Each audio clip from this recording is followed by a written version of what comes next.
Good morning to you. Thanks for clicking onto this October and November video forecast. I really want to look at and hone in on a few of my ideas as to what I'm expecting over the next couple of months. We're now progressing well into October, and we've certainly seen some pretty unsettled and stormy conditions, and I do believe that a lot of people have been expecting to see the snow this month, and that might well happen, but I'm going to basically use this opportunity to kind of share a few of my thoughts as to what I'm kind of looking at for the next couple of months. And I do think that it's important to look at the overall pattern that we see in the summertime in relation to perhaps what we could be expecting further down the road, so to speak. And I'm talking about the winter season.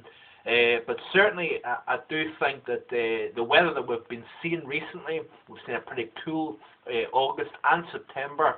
And what I find interesting is that through reading various material in relation to climate, quite often the UK winters, the colder times, have tended to see cooler and wetter summers, and that quite often ties in well with colder, snowier winters.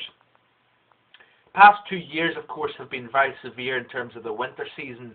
Are certainly when you look into the actual cold spells that have taken place, they've been pretty severe for sure across the UK and across many parts of Western Europe.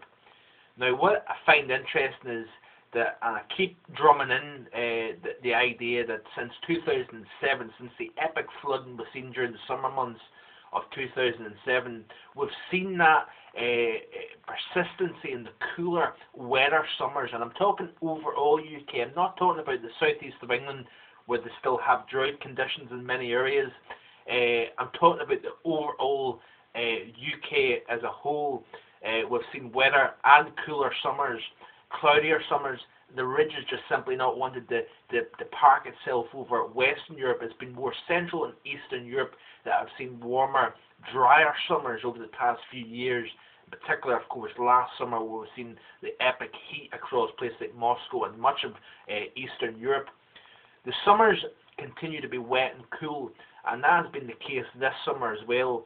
And my concern is that over the course of October and the month of November, we could be seeing more very unsettled and potentially stormy weather over the course of the next couple of months, and I think that might lead us into the cold winter once again of 2011-12.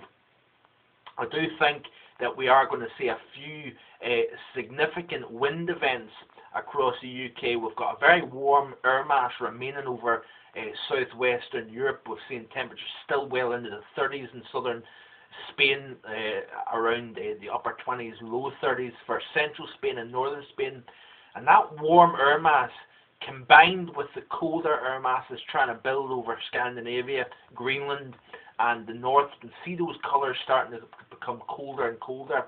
And when you've got a jet stream in between that, separating that abnormally colder above the north of the UK, and the significantly above normal heat across Spain, that tends to energize the jet stream in between, that separation between the cold and the warm. And what I'm concerned about is, folks, that we've got a warm North Atlantic, and if you've got areas of low pressure that form along that jet stream and then direct themselves into the UK, you've got two distinct air masses to energize these areas of low pressure. And what I think is going to happen is, over the next couple of months, instead of seeing cold and snow like a lot of the media has been saying, I believe we're going to see a milder yet stormy autumn season, and that might lead us well into even December before the cold hits. I was always told that by a certain forecaster that where you see the significant rains in the autumn time, that's where your cold is going to set up across the winter time. And what I'm looking for, I'm of course calling for a colder winter, very cold winter in fact. I'm looking at a wet autumn. I'm looking to see a wet autumn across the UK, and if that's the case, then I'll be more confident that the winter is going to be colder and snowier. I certainly do have concerns in a big way about the winter season this year. Keep toiling with the ideas as to how long the cold's going to last, what way it's going to happen, is there going to be a white Christmas, things like that are things that I'm fighting with in my mind, and you will see the final product on the 31st of October. But certainly, in terms of the month of October, will there be snow and cold? There could well be. What we'll tend to find is as well that as the season progresses, the cold air starts to build more and more over the north. You'll find that as the areas of low pressure, some of them could be significant gales across the UK, particularly so across Scotland and the northern half of England and Wales. As the area of low pressure moves eastwards, it will then, the winds will then pull colder air down from the north, and what we'll probably find is that the majority of the highlands will see the snow.